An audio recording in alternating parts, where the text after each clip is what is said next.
All right.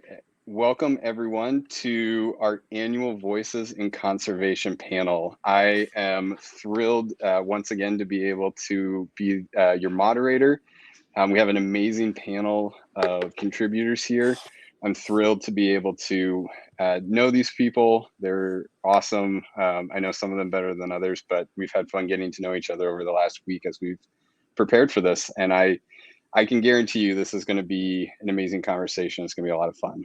So I first want to start out by just acknowledging the native land that I am on right now. I'm honored to be able to live, grow, hunt, fish, work, and do all these other things that I love to do on the homeland of both the Salish and Kootenai and Blackfeet tribes.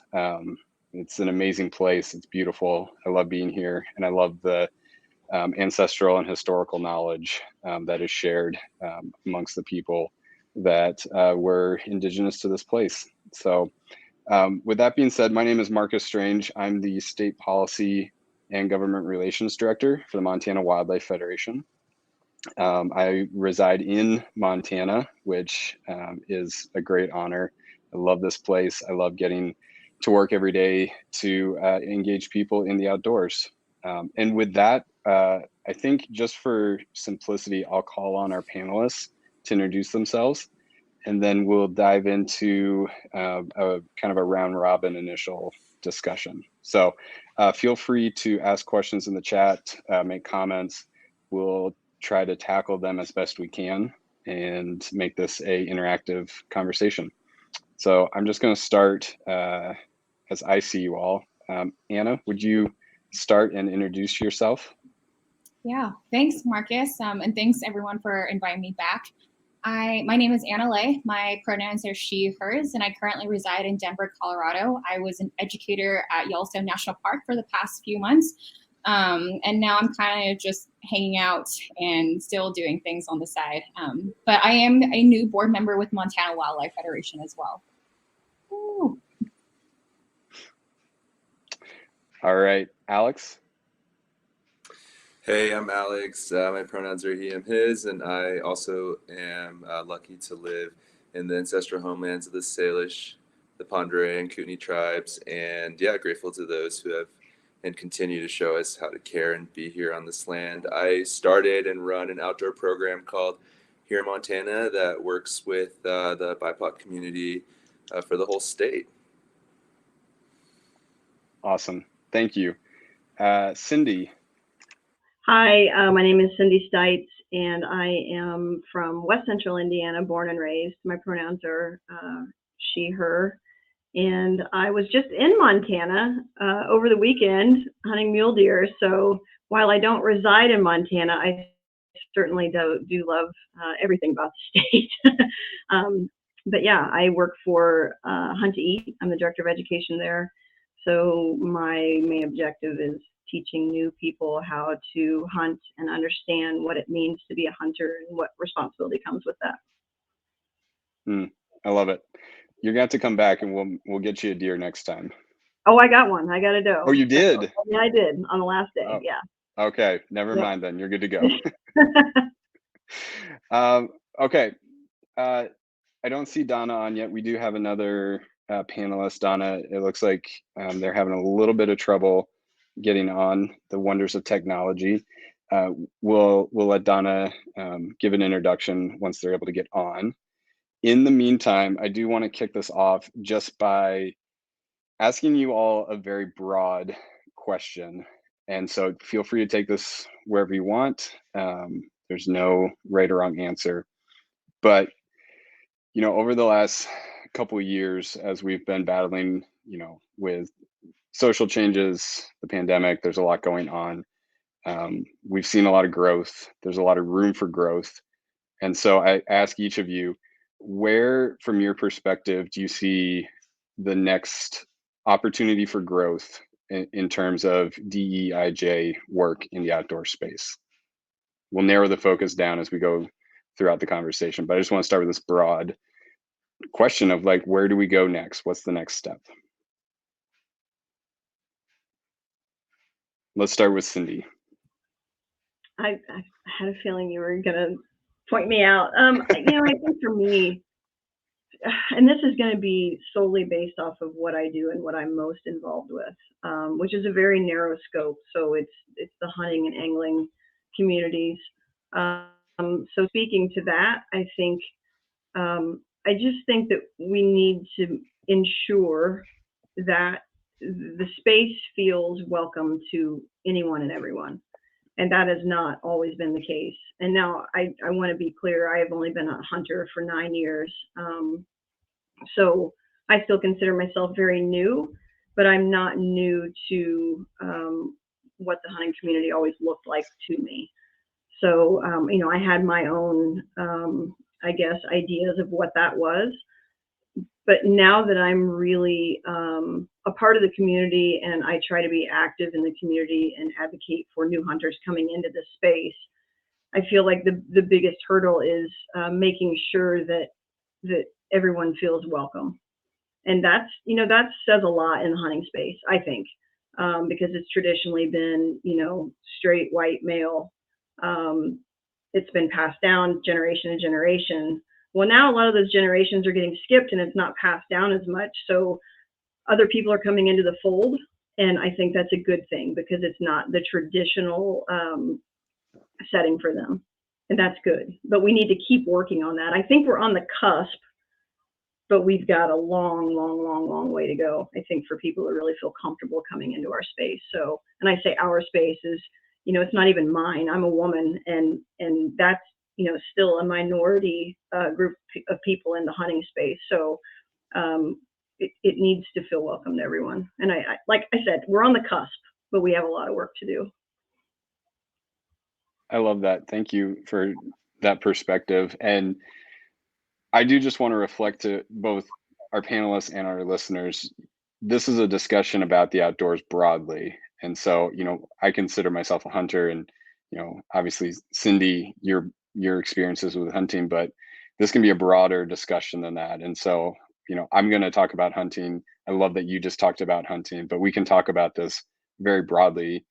And one of the things that I've absolutely loved is watching hunters of color really push the idea, they on everything that they do, they put the outdoors is for everyone. And I love that. I love that we're pushing that out there. We're pushing that message because that message needs to be shared more. Real quick before we continue this topic, I want to give Donna an opportunity to do an introduction. Hi, Donna. Thanks for joining us. Oh, hi. How are you? Sorry it took me a while. I do apologize. The inconvenience. The app wasn't working, so I'm using the website. So that's great. Yeah. So hi, everyone. My name is Donna Rouse. I am a lifestyle adventures photographer and a passion for the outdoors. My husband and I have been stationed in Montana for about 4 years. We were at Great Falls and now we moved to Vaughn. And we always look forward to the outdoors. We're always discovering the unknown and experiencing different things that we haven't experienced. So gaining knowledge and just socializing, meeting new people, getting different perspective. Like recently in the summer, we volunteer with Keep It Public. And we were at Seymour Wildlife Refugees putting down unnecessary fencing. So with that experience, that was very rewarding and something different that I never had before. So we love volunteering. We love giving back. So if anybody needs help with, more bodies, more people, we're all in for that. That's awesome. Thank you. That's a wonderful introduction. So just to refresh everybody's memory, because I think I kind of stumbled around on the prompt. The prompt is, we've seen some growth. Obviously, there's still a lot of growth that needs to happen, but where do we see opportunities for growth moving forward in the new year? We're coming up on 2022, which sounds crazy to say, but where are some areas that we can grow and make the outdoors a more inclusive space? I can go ahead and jump on. I really appreciate and reiterating what Cindy had to say too, of just making the outdoors a lot more inclusive. So I am not a hunter. I think I'm the only hunter on the entire Montana Wildlife Federation board, non-hunter on the Wildlife Federation board. So I think that to begin with was like kind of a step forward of like, I would have never seen myself or someone like me represented on the MWF board as well. And I see like a potential for growth is that within the past year with everything that's gone on, there's now been a shift in culture regarding like accountability and what we want our environment to look like too, right? It's like not any, like the past year have been more of like, you know, there's a lot more work to do, a lot of talk. And I feel like for 2022, because we have established this like ground agreement of like what we want the future to look like and the culture to be shifted and how that could be. And there's like goals and steps to take. People are now coming to the realization of like, holy crap, like if I don't follow along with this or kind of being open to the idea of making the outdoors more inclusive, like I'm going to be like the person way behind on the times.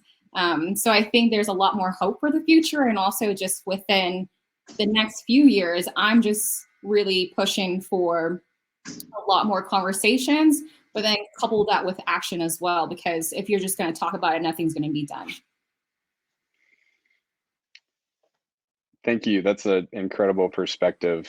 Who else has thoughts? Alex, I saw you go unmuted there for a second. Did you want to jump in? Oh, you're still muted, Alex. Sorry.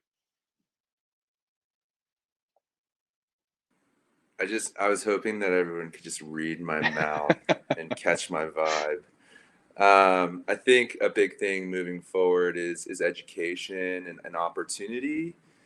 I hunt and I fish. I guide fishing trips here in Montana. I also guide backpacking trips into wilderness areas like the Bob Marshall and places like that. So I've been able to get out to a lot of places, but I think education when it comes to conservation, especially for the Western model, it begins with Theodore Roosevelt or Aldo Leopold. And I think that if we look at that model, that it's pretty limited. It limits in terms of time, in terms of what conservation actually is and was. If that's to include, indigenous peoples and knowledge, even people from different cultures that come and kind of like make America what it is. I think just being able to broaden education around how we perceive the outdoors, how we perceive hunting and fishing and backpacking and climbing and all these other different things that we do. And then I think opportunity is huge. Like, I think if we look at the state of Montana and we look at all the nonprofits or foundations that work in the conservation field, they're all led by a fairly homogenous group of people. And that's to say that there's a lot of experience, right? There's a lot of those folks have lots of experience.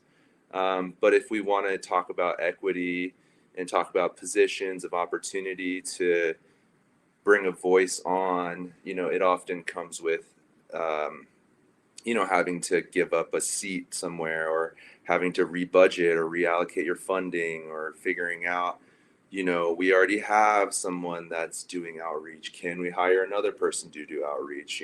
What's our fiscal?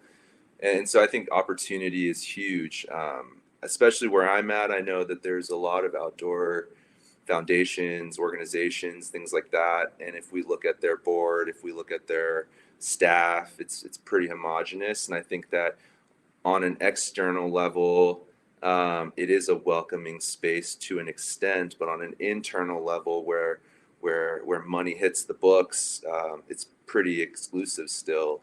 So I think that, bringing conversations around broadening education around the outdoors and then bringing the horizon line a little bit further out for people to have real opportunities, like a paid opportunity to work for an organization. You know what I'm saying? Because if we always talk about how do we bring these voices in, but we can't actually pay these voices to be here, then at the end of the day, you're just,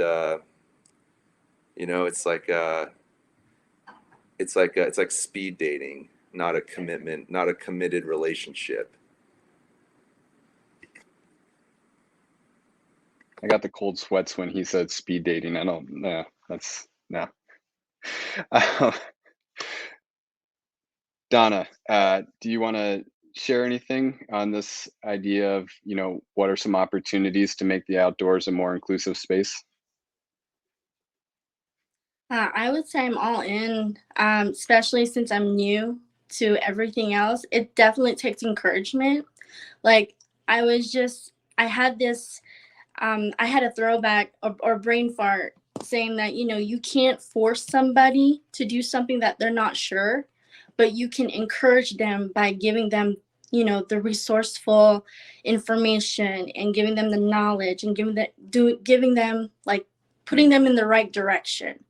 So that takes a lot of, encouragement and being inspiring. So that's what made me so passionate about the outdoors, because I had somebody that has all that experience, and now I feel safe and I feel welcome to that environment. I love it. Any final thoughts on this particular topic? And then I have another one that I want to throw at you all. Okay. So I think these two actually kind of flow with each other. When we've talked about opportunities, one thing that I hear from a lot of people as I have these conversations is, well, people just need to get outdoors. Like, they're there, they can just get outdoors. What's stopping them? I'd love to have a discussion about gatekeeping.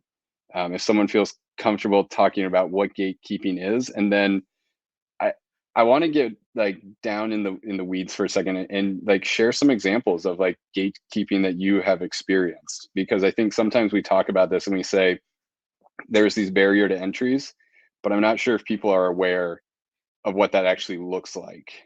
So let's dive into that. Whoever wants to go first. I can dive. Oh, go ahead. Okay.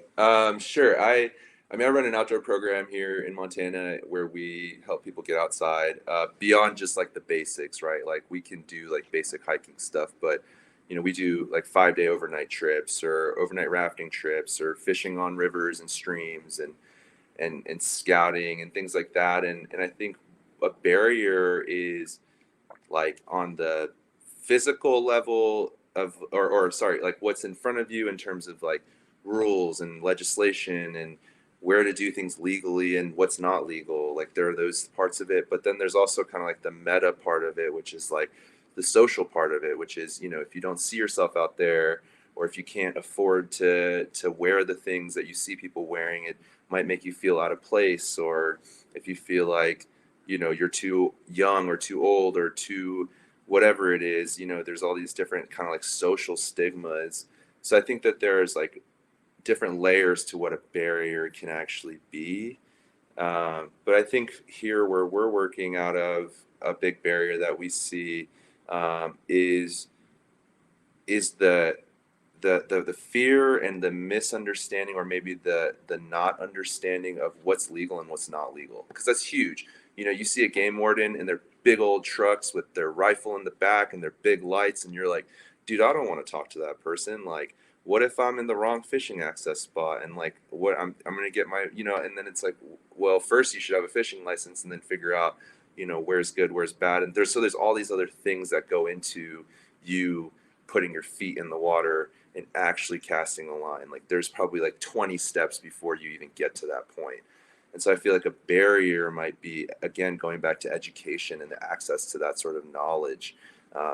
Yes, you can just look it up on the FWP website, but I will almost guarantee you that the FWP website is very hard to navigate, and it's not as easily as explained on that website as like maybe your friend that can take you out and help you break those barriers and say, hey, instead of you reading like a 40-page manual on like what's public and what's not, I can just show you on this mapping app, this is what block management is. This is how you get to this fishing access spot. Here's a great spot on the river. Here's why we have to have a fishing license. And then when a game warden comes to you, this is what you have to show them, or them, And so I think just being able to break the simple barriers down to what we take for granted as maybe professionals in the outdoor field or people who are working in the outdoor industry, is like taking what we take for granted and recognizing that most of those things are barriers for people that are walking into something. Like, think back to like the first time someone showed you like, hey, this is why you don't walk around the woods pointing your rifle in a direction.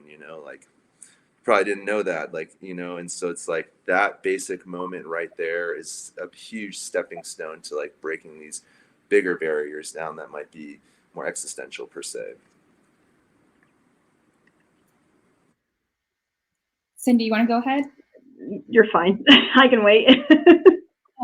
I was going to say I'm an environmental educator. And so when I was working in Yellowstone, I think that was like my very big, like, oh crap, like this is what tourism is. Like, and an introduction to wildlife conservation is at the other side. There's like the hunting, the angling, the research scientific side, and then also the wildlife tourism side. And so Yellowstone this year had about over 5 million visitation. And for me to go out there, I think that was the epitome of gatekeeping. People with like their high-end scopes. I know some of you who are hunters had to purchase a scope one way or another. And then also just like realizing so many inequities and adversities and barriers to get a family or a student to be outside in the first place, right?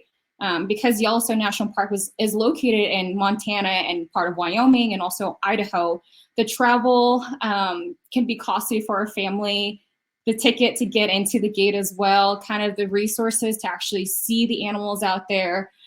Even talking about the accessibility aspect as well, there's like a lot of trails that people aren't able to navigate due to inaccessibility. They're not wheelchair accessible. And also just like the safety part too, like what kind of Alex kind of mentioned, you're going to see this like big burly people with like revved up truck engines, black smoking you with like an antler hanging out on the side of a trunk.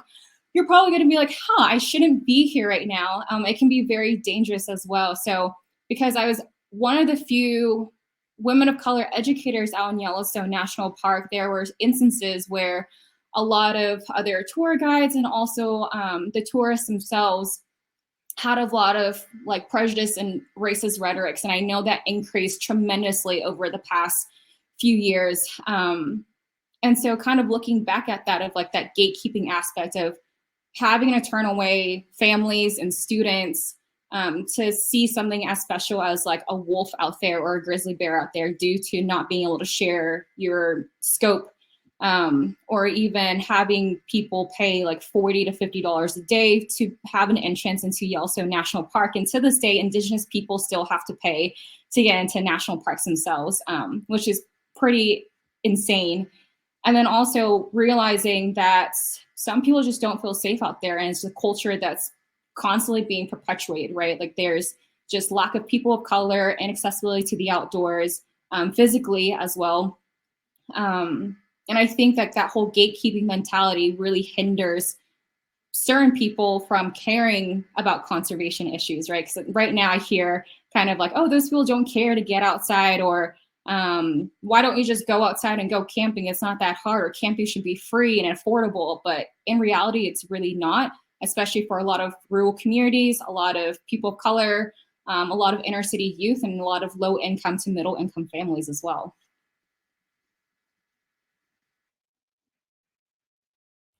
Yeah, and to add to that, you know, I think the gatekeeping aspect of it is going to be very different depending on who you are and what you feel is gatekeeping in your situation.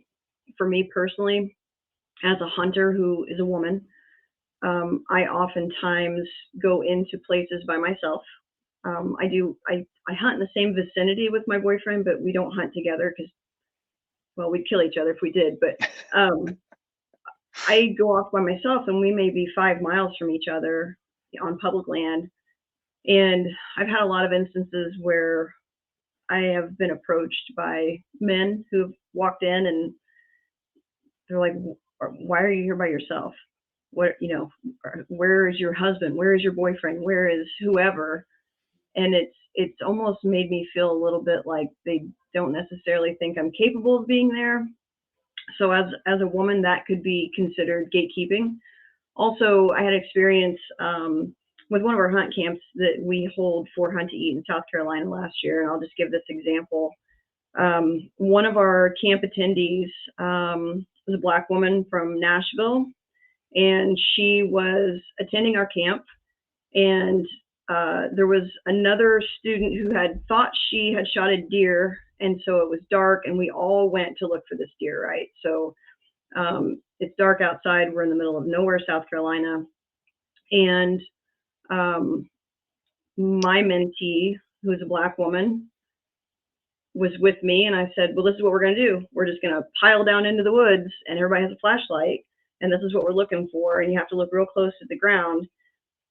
We went on, we looked, we didn't find the deer. The next day, she confided in us that for her, that was a horribly uncomfortable situation. She was a Black woman in the middle of South Carolina with 7 white people that she didn't know, and she just said it was terrifying for me because I felt like anything could happen to me and nobody's going to find me. And that really affected me in a way because I've thought about going out by myself as a woman, which is, in a lot of cases unsettling given the circumstances of where you're at. But for her, it was doubled as a Black woman going into an environment of a bunch of white people that she doesn't know in nowhere, South Carolina, in the woods at 10 o'clock at night or 9 o'clock or whatever time it was. It was just so for her situation, that could be considered a gatekeeping issue because that was not something she was comfortable with. But she also was afraid to say she wasn't comfortable with it, which made me feel even, I don't know if worse is the word, but I felt very responsible for her safety. But I didn't realize I was thinking of safety from firearm safety, safety from falling out of an elevated blind, safety from, all these things that had to do with hunting.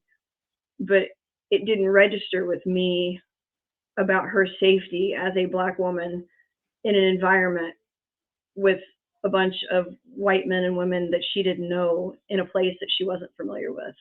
I don't know, I'm rambling a little bit, but for me, that kind of could be a gatekeeping scenario for her situation. So like I said, I think it's different for each of us because we all face different things when we go into the outdoors. And we may not all look like the people we're running into. And sometimes you get a reaction from people that's very off-putting. And someone told me once, sometimes that off-putting reaction is just blatant racism, sexism, whatever. But sometimes that reaction could also be that they're just surprised because they didn't expect to see you, whoever you may be, man, woman, Black, white, Hispanic, whatever. That could be just like their reaction could be more of like, oh, I'm not used to seeing this, and that's why I'm surprised, not in a negative connotation. So it's just, gosh, there's so many nuances to it, and it's so hard, for me to speak to specifically as a white woman, because there's so many things that, yes, I deal with, but there's so many more things that I don't necessarily deal with that others do. So that was probably a really long-winded answer, but I think gatekeeping looks differently for everybody. Oh, that was a fantastic answer. Thank you. Donna, would you like to add anything? No, I never heard of gatekeeping, and I never had that experience. So just being aware of what you guys are saying is just, it's good to, I guess, learn about this in depth. But I had no idea that was going on. So like Cindy said, everyone's different. So knock on wood, if I ever come to that situation, I'm pretty much open book. So if someone says, like, for instance, I will give my husband, for example, he shot a deer on a public land, and the deer was crossing to a private land. And then he saw a guy that owns that land, and he's like, what are you doing? You're not supposed to be here. And my husband would be like, well, I'm not on your private, my deer is, but he's about to collapse soon in 15 minutes. And so, of course, the private owner be like, well, I don't want you coming back. So that kind of sucked, but I wish the guy can take the initiative to, know what we're capable of. And that way we can share information and take the time instead of assuming. Yeah. Yeah. There's all these assumed, I guess, perspectives about hunters out there, and that was made really clear to me.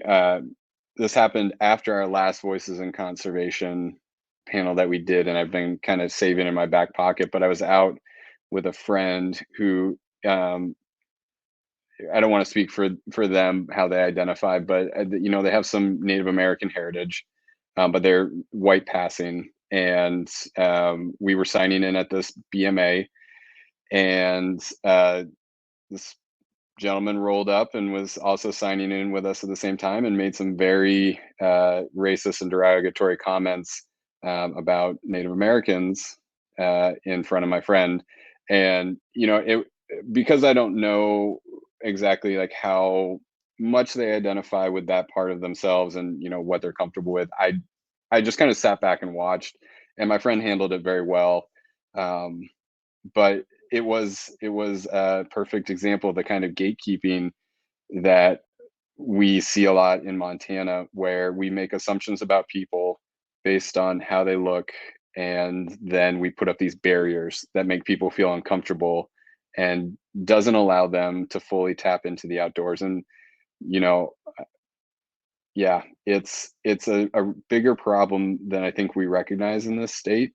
And all of you shared wonderful examples of all the different challenges that we're facing. With that being said, I do kind of want to talk about, what does an outdoors person, a hunter, an angler, a backpacker, a hiker look like? Because it's changing, it's evolving. I'm going to go to Anna because she smiled. That tells me that she has a good thought for us all. Cindy's story and your story kind of like remind me of this like experience I just had. It was like literally last week in Utah. I was in Moab, solo travel. I usually just go to these national parks by myself, out there, just like meeting people. I love connecting with people. I'm a very personal person. And there is this like one instance where this gentleman turns to me with a straight face and was like, "Hey, what's your nationality? You look very exotic." So for those of you who don't understand, the correct thing to ask is, what is your ethnicity? Because nationality implies that what nation do you live in? I am an American, United States born citizen. My ethnicity, I'm a Vietnamese, I'm Asian American woman. But the fact that he said that I look exotic. So to answer your question, Marcus, is that what is, the faces of today's hunter, angler, conservationists look like? I would have to say exotic.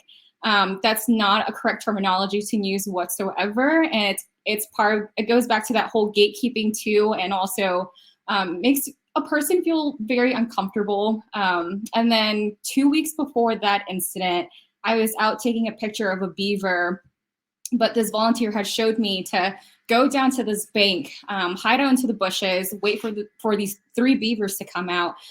And I remember this like older gentleman talking to his wife and was like, "Oh, where'd she go? She was wearing all black. She's this like tiny little female."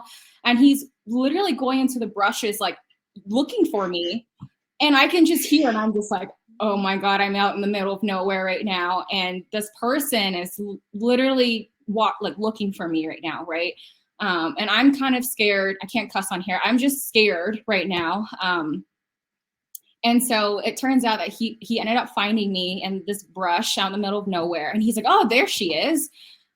He's like, "Oh yeah, like you don't see a lot of fly fishing girls out here. She just has a great spot." And I'm looking around and I was like, holy crap. Like what would have happened if that scenario went a different way, right? So like what kind of Cindy said is that people are making these assumptions about what a person looks like and how they act, and assumptions about levels of abilities too, that kind of goes back into the stereotyping, right? And I think that culture is shifting overall, but I'm hoping that people are being held accountable for their ignorance and the way they kind of exemplify and identify people, right?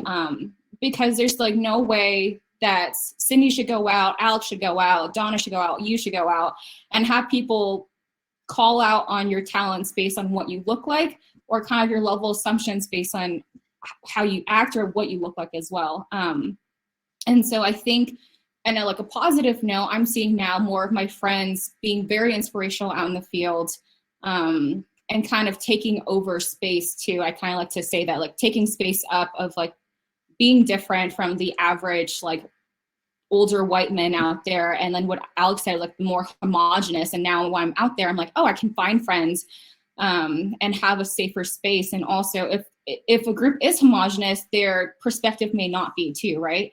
So it's kind of very helpful in that instance. But for those of you at home calling people exotic, just please stop. It's not the best thing to do.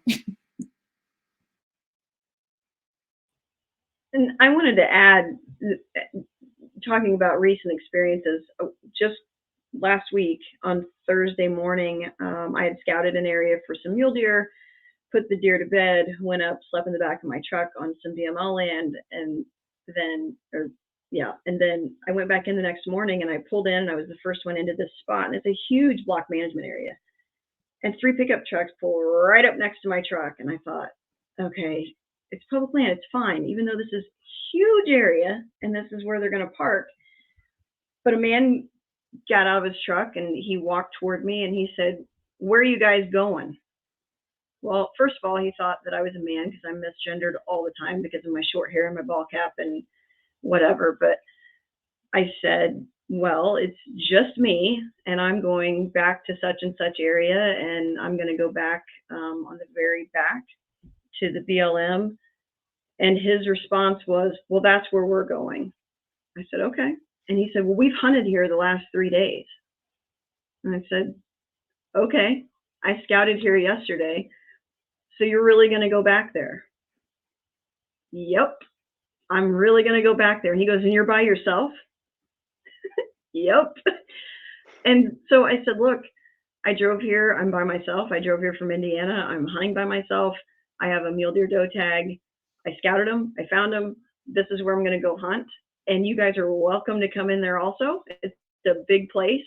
I said, but that's where I'm going. And the only thing I ask is that you don't shoot me. And I won't shoot your direction if you don't shoot my direction, because I'm going beyond where I think you guys are headed. Well, I mean, I guess if you're going in there, we'll just find someplace else.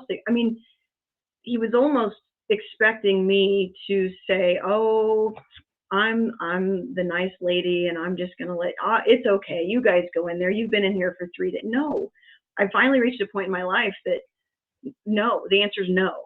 I've worked so hard to get to where I'm at as a hunter. I scouted these deer. I'm here by myself. It's the first time I've ever been on this piece of property.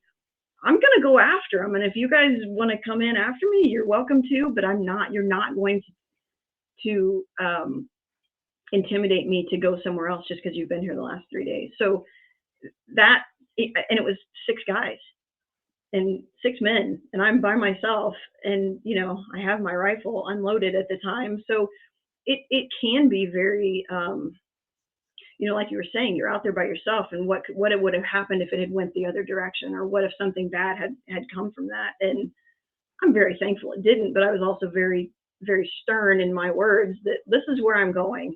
You can go in there or not, but you're not going to talk me out of going to where I scouted and where I want to go hunt. So it's a thing, and I think that's another gatekeeping example. I don't know if they were from Montana, and it doesn't really matter if they were or not. It's public land and everybody's entitled to go into that space. And I happened to get in there before daylight, and, they got in there after me. So it is what it is, but it could have went very wrong. And I don't think about those things in the moment. I wait until afterwards, and then I get scared. I'm like, oh my gosh, what if that had went a horrible different direction? But, thankfully it didn't. So, but that's just another example.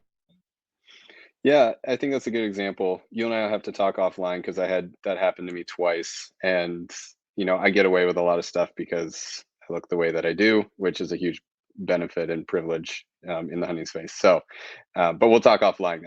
I think we could share some good stories about that kind of stuff.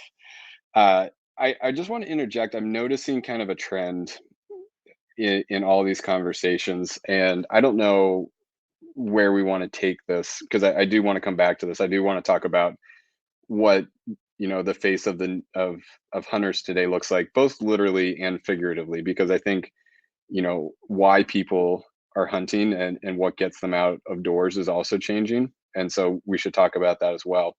But in these instances that you all are sharing, of gatekeeping, I'm seeing a real scarcity mindset, and what I mean by that is, if you have this opportunity, I somehow am losing out. If Cindy is going to hunt here, then, well, that takes away my opportunity to go and enjoy the outdoors. And I don't know if any of you want to riff on this, but it's just something I'm noticing, and I don't know where this comes from, and I don't know necessarily how this contributes to this discussion of equity and justice. But I guess I would just, you know, pose to all of our listeners, when you get outdoors, do you have this collaborative abundance mindset where you want to share the space with others? You want everyone to be able to enjoy it and walk away feeling the same joy and excitement that you have? Or is there this competitive, if we don't get there first, we're going to lose out. If we're not the first ones to the bison viewing area in Yellowstone, then, my day is ruined and everything sucks and I lost out on this opportunity. I don't know. I'm just kind of riffing here, but if anybody wants to riff off of that for a second, please do. If not, we can go back to talking about what outdoors people look like. I was gonna say. I can riff on that. Okay. I was gonna say. You're good. Go ahead. It's a Marcus, it's a great point you brought up. I think it all goes back to the sense of entitlement. I'm just gonna call it like what it is, right? Like going back to like public lands, and being like, hey, I was here first. My family has been hunting here for generations now, right? And then what I saw in Yellowstone primarily is that there were like certain demographics of people who thought that they were above death, pretty much, of like, okay, if these park rangers and I am yelling at you to not go touch the bison, what makes you think as that one individual you are above all and beyond, right? And I think that goes back to the sense of entitlement and kind of that sense of dominating, right? I think we're seeing it now in conservation and hunting. It's like we are now having these conversations and shifting it towards policy and management, and it's kind of ironic how certain species are able to live while other species aren't. It's kind of that like human element to it, where that sense of entitlement kind of goes beyond and above all, and kind of goes back to like what you and Cindy were talking about of like, hey, if I was here first, I deserve this first. Or, and it goes back to colonialization too, of like people thinking that because they so-called discovered the land, then that's their land, right? So it's like a deeply rooted, we can have like a whole conversation about this, but yeah. Yeah, that's the problem with these, is we only have so much time, and this is a big topic. Yeah, and for me, I wanted them to hunt there. I don't care. I saw so many deer back there. There were plenty for all of us. Mm-hmm. But for them to say, well, I've been here the last 3 days, you shouldn't be here. Well, no, I mean, that's the joy of public land. Now, as a hunter, yeah, when we pull up to a spot that we want to hunt, and there's a truck there, you're like, but I've never approached someone and tried to talk them out of going into it. It's like, no, that's fine. I'll go find someplace else. There's plenty of land here. So I was very frustrating to have them approach me and try to talk me out of going into a space just because they had claimed ownership of it, for the 3 previous days. And I'm, I'd say I'm sorry, but I'm not sorry that I wanted to go hunt there, and it is what it is. But yeah, it can be frustrating. Absolutely. Alex. I think a lot of that just boils down also to just our like societal idea of ownership and working hard for something and earning something, and I think that's something that we take with us to the outdoors, because if you find a spot, you're like, you worked really hard to get there, and now you see what you want out there, And then I think that sense of like pride and ownership just ties into just like the greater picture of where we are as society. And so I think it's just that intersection of how we bring that into the outdoors, and then that same mentality just has a conflict with the idea that the outdoors is for everybody, because, well, if the outdoors is for everybody, then there shouldn't be a sense of ownership or a sense of earning something or a sense of anything, because it's the outdoors. It pre-exists you, and it will exist after you, and it's just going to exist when you go home, because you're not going to stay out there for 48 hours straight. So it's gonna, you know what I mean? And so I feel like maybe there isn't necessarily an answer, but I do think that it's, it all boils down to like how we're raised and the society we live in and what we value, and what we deem as, buckling up your bootstraps because you woke up at 2 a.m. and you hiked out and you got to a spot and you got first light and you got the first shot, and then you earned your thing, and forever that spot is yours and no one else's dare go there, and I think it's something that, it's okay to be proud of things, but I do think that maybe if we think more about it in terms of conservation, conservation doesn't work because one person owns something. It works because a lot of people vote on one place or a lot of different places. And so I think if you don't want to contradict your beliefs in conservation, then the first thing you should do is, believe wholeheartedly that you can access a space with other people, and that other people can earn those same stripes as you, and that it is okay to go out there and to feel that sense, but you don't own it. It's not yours. And if you want to save things, I'm just going to go really big picture, but like even the climate and the earth, then you can't have a sense of ownership. You don't own that. It's not yours. It's not your responsibility. It's just as much my responsibility.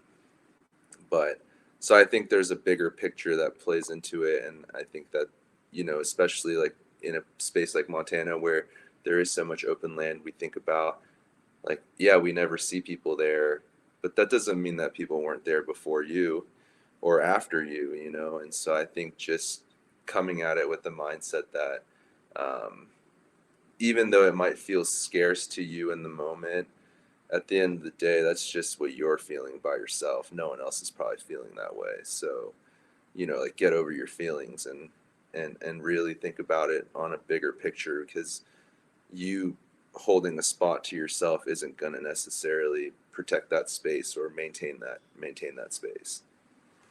Awesome. Thank you. I love it. I think that actually dovetails perfectly back into this discussion that we were having about what does an outdoors person look like, literally and figuratively. I think actually, Cindy, it'd be really interesting to hear your perspective on this, considering that you do the education component for Hunt to Eat. As you're working with new hunters, why are they getting into hunting? Like what does the changing demographic look like from your perspective? What we hear most, well, it's kind of twofold. A lot of people, I think in the last year, obviously with COVID, they are looking to find an alternative to going to the store to find their food, whether that's planting gardens, whether that's homesteading, whether that's hunting. They're looking for a way to acquire their own food, but they don't have the skills to do that yet. So, sorry, the kiddo's going back to her mom's. She gave me a wave. So I think that's a big part of it. And that's across, there's not even really any boundaries there. That's everybody. Everybody's giving that feedback that's kind of one of the things they're looking to do. But I also feel like, people are looking, yes, they want to go find a way to get their own food, but it's a sense of owning that responsibility of acquiring that food. There's a big disconnect, I think, when you go to the store and purchase something versus when you go out and you take that with your own hands and you skin it with your own hands and you quarter it up and you butcher it and you take it home and you package it and you put it in your freezer. there's a sense of, God, satisfaction is not the right word. It just gives you a sense of knowing that if everything else fails, you have the skills and you have the tools that you can go out and be able to survive if you need to. And I think the last year and a half has really given people that focus, because it was a pretty uncertain time, and people really didn't know what was going to happen next, and they didn't know what was going to go on with the food chain and so on and so forth. So I think that's a lot of the reason why people are coming to us and coming to hunting in general. They're looking for, ownership isn't really the right word, but they're looking for that ownership of procuring their own food. That's the biggest answer that we get. And then secondary to that, we've had vegans and vegetarians come to camp, and they are really wanting to understand hunting. They're wanting to understand why hunters are okay with going out and killing a living, breathing thing. That's a big step for people to want to immerse themselves in a hunting camp where they're going to be going out and potentially watching people kill an animal right next to them when they don't eat meat themselves, or they don't consume any animal products. To me, that takes a lot of courage to put yourself in that situation, just to have the understanding of why. Even if they're never going to do it themselves, they really are searching for an understanding of why other people do it. And I think that's very commendable, and it's brave. And it's, we had a few people that were like, I'm probably really going to have a hard time if I see someone kill an animal. But they were there anyway, and they went out every day anyway, because they wanted that understanding. So it's a matter of taking ownership of your relationship with the food that you consume, and it's also people who want an understanding of why hunters do what they do, and they want to be okay with it, I guess, in the big picture. Yeah. Other thoughts? What does the new outdoors person look like? How are they changing, evolving? What does the new landscape look like?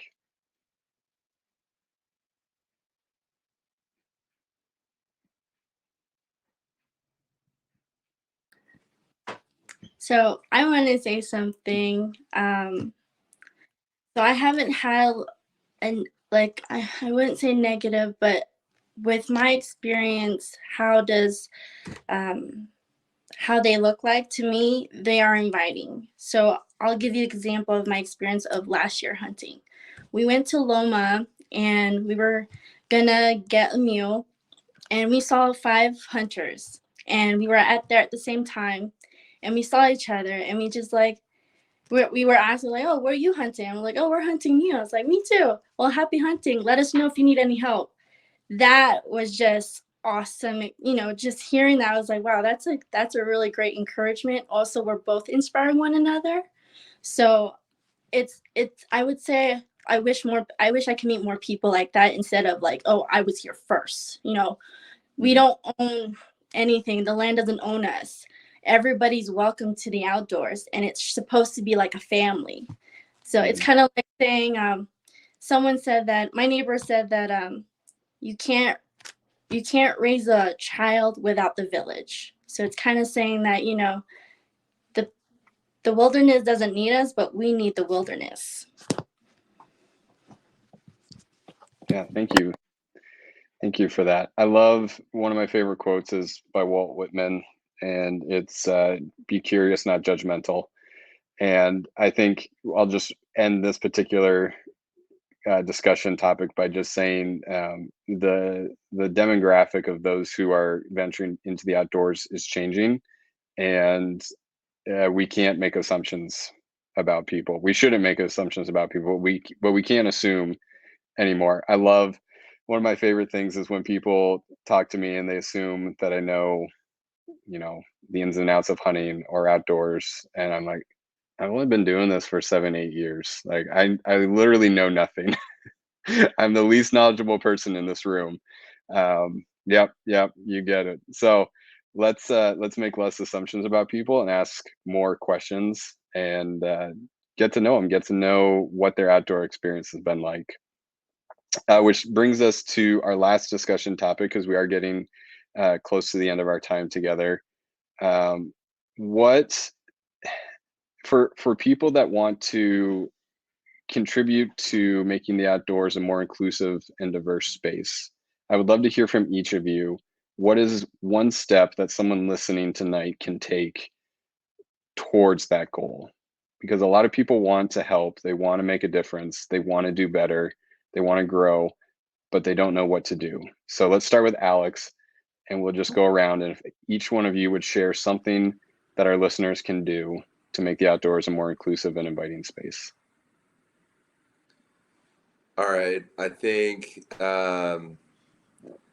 just finding opportunities on a real like leadership or legislative or just thinking about the powers that be and finding places and people that are qualified to be there, right? Not just finding someone for the sake of their identity, but finding a qualified individual to fill gaps in organizations and fill gaps in legislative action or as legislators. I think those sorts of places is where then you make bigger change, because let's just say, like, if a public lands advocate goes to DC and they're an Asian person like myself, then that shows probably hundreds of thousands of people that they can look the way that I look and be out there, as opposed to on a smaller scale of just like, give me the space to do this, you know? And so I guess if you all have open positions or open places, to always think about, how do we fill these holes, or how do we fill this position with someone that's qualified to be there, but also thinking outside the box and thinking about how do we fill it with someone that can have a future in this industry and make this industry bigger and better for what it is. And I'll just do a shameless plug. I'm looking for a job, so if anyone's hiring. But yeah, I mean, I think that's what it is. You know, I think if we can start to fill executive director positions, or even just like marketing and organizational, like marketing basic positions, you know, you'll start to see a massive difference, because it's a different perspective coming in and talking about the Wildlife Federation, or talking about, like, you're wearing a Bridget Bowman shirt, man. Like, think about how that's marketed on Instagram, and think about how different it could be if Bridget Bowman had a different person saying, I'm a Bridget Bowman, right? Like, it would just be different. You would just attract different people. That's all it is, you know? It's such basic marketing, but I think we just like close our minds because we want to be like this smaller thing. But if we think about conservation as a whole, like, we better start thinking bigger than just your brethren next door. You know what I mean? Like, so that's where I think. All right. Also, we are all in favor of shameless plugs on this panel. So I was going to do some shameless plugs for all of you, but you beat me to the punchline. So I'm just going around on my screen. So Cindy, you're up next. As far as getting, and I had to run after the dogs real quick. I'm sorry, but Okay. I believe the question was getting, how do we really make that step to get new people out? Is that correct? Yeah. You know, how do we, you know, what's something that a listener could do to make the outdoors more inviting and inclusive? Invite people. Honestly, that's like the simplest answer. If you're comfortable in the outdoors, invite someone to go with you. It is amazing what just a simple invitation can do. It can get people to feel like, okay, well, maybe I do belong there.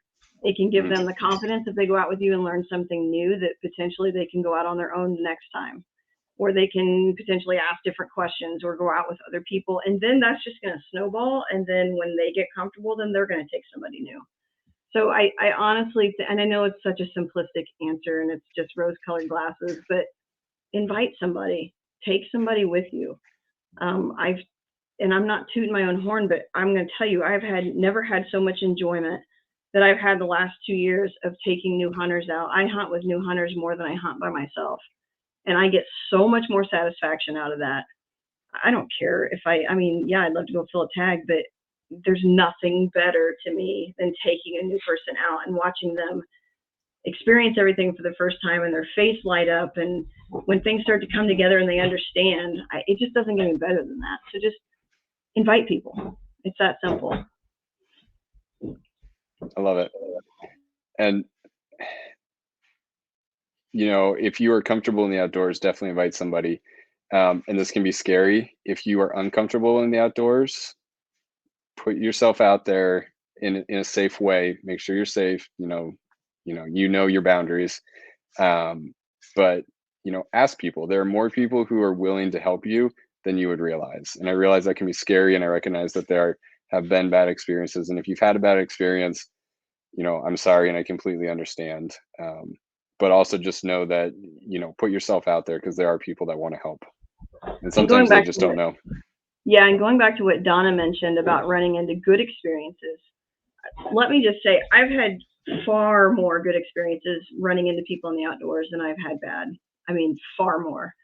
Generally, the people that you run into are very kind. They offer to help, especially when you're out hunting solo. They realize that you might get in a bind out there trying to get a big animal out. They're great people out there. So yeah, there's definitely more positive than negative, but unfortunately the negative we have to talk about to try to get there to be less of it. So yeah. Yep. And I was going to do this at the end, but I'll do it now because we're talking about this. If you are someone who needs help getting into the outdoors, Sonia and Anna have been doing a fantastic job of dropping Instagram handles and ways to contact all of us and other people who are helping with these types of issues of getting people into the outdoors and making the space inclusive. Reach out to any of these groups. They're in the chat. I know if you're in Montana, I would love to help connect you with mentors. I would love to help take you out myself if I have the time. So yes, please reach out to all of us. We would love to help you. Let's get back to it. Oh, Sonia just dropped my email. So there's my email, everybody. Donna, back to you. What is something that one of our listeners could do to make the outdoors more inviting and inclusive? Oh, you're muted. Sorry.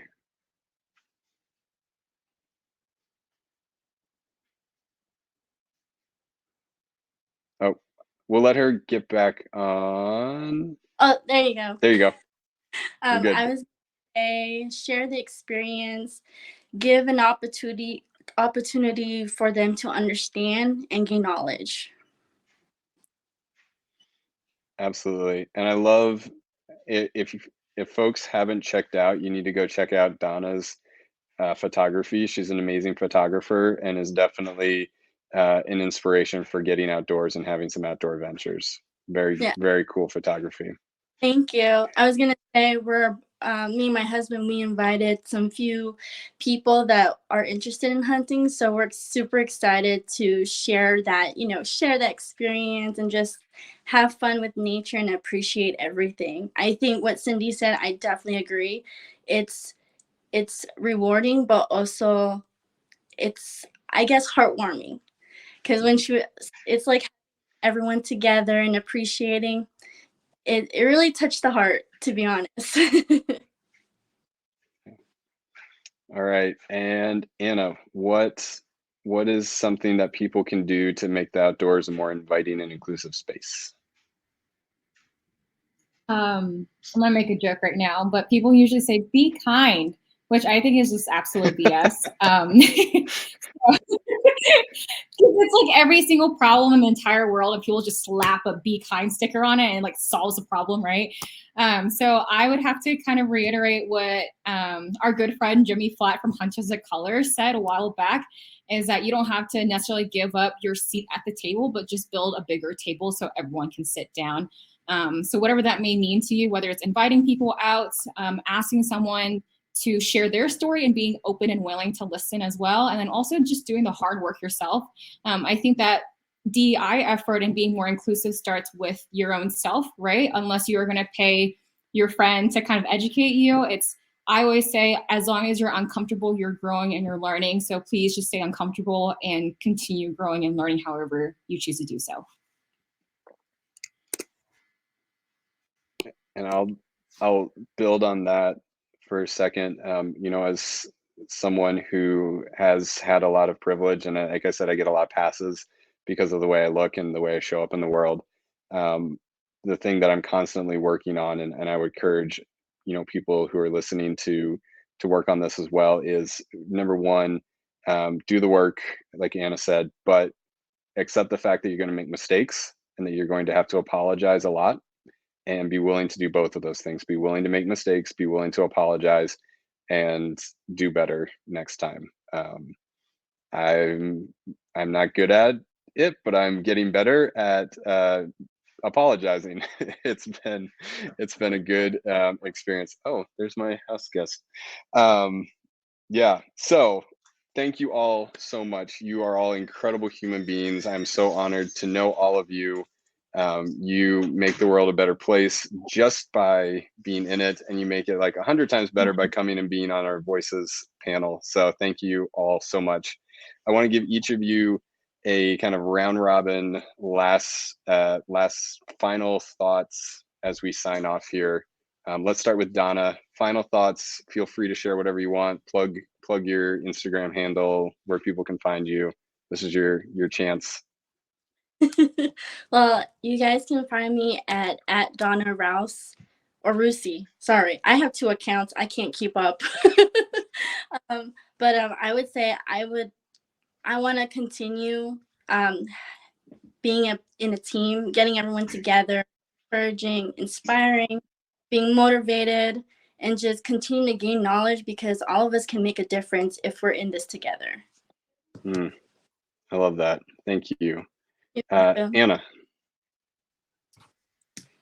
Thanks again, Montana Wildlife Federation, Marcus and Sonia, for the invitation back. I would say follow me on Instagram at Anna_venturing. I think Sonia will include it pretty here soon. And then also, a film that I was featured in just came out through the Outbound Collective. I'm not sure if people got to see it, but if you haven't, go ahead and share that out with others. It's through the Outbound Collective on their Instagram and YouTube channel. It was about my journey in Yellowstone and kind of my take as an educator. So if you ever want to get together and collaborate somehow, do let me know. But thank you. Awesome. Cindy? If you want to follow me on social media, other Cindy Lou is my Instagram handle. And yeah, I mean, I think I learn something new every single time I go to the outdoors, and whether that's going hiking or going hunting or going fishing or whatever it is. And I think that as long as we are all willing to learn and continue to be willing to learn, be teachable. That's super important. Be teachable. And yeah, I'm going to make tons of mistakes. I make a mistake every time I go hunting. I mean, how else are you going to learn? That's part of it. So be teachable, be willing to learn, and just keep going outside. Thank you, Cindy. Alex? If you are a person of color and you live in Montana and you want to come out, I got trips. We have a permit into Glacier this winter. We have backpacking potentially in the Frank Church Wilderness, Bob Marshall Wilderness, Bitterroot Wilderness, and snowshoeing all around the area. So peep me at Here Montana. That's the program we run, and yeah, it's free of cost. We'll even give you the ride. We're the only municipal BIPOC program that's west of the Mississippi. And yeah, so come through. You're all welcome. And yeah, we'd love to see you out there. So we'll be running fishing trips in the summer as well. That season is slowly coming to an end unless you want to come out with me and sling streamers in the cold. I'm happy to do that as well. Y'all, Alex has got it dialed in for adventures. Those are some bucket list trips. So if you're interested, definitely hit him up, because those sound amazing. Thank you all so much. Again, you're all incredible. Thank you to everybody that tuned in and listened. We had a lot of people tune in, which is awesome. So feel free to share this. We're going to make this available to watch again. So if you came in late or you know someone who left early, feel free to share this. As always, I want to acknowledge and give a huge shout out to Sonia Smith, our communications director. I just get to show up and have fun. She did all the work for this. So if you enjoyed this, email Sonia. I think she put her email in there, and tell her she did an amazing job. All right. I'm sad to go, but this is the end of Voices in Conservation for now. We'll definitely be back with another one of these. Thank you all again so much. And with that, we'll say see you later. Thank you you. guys.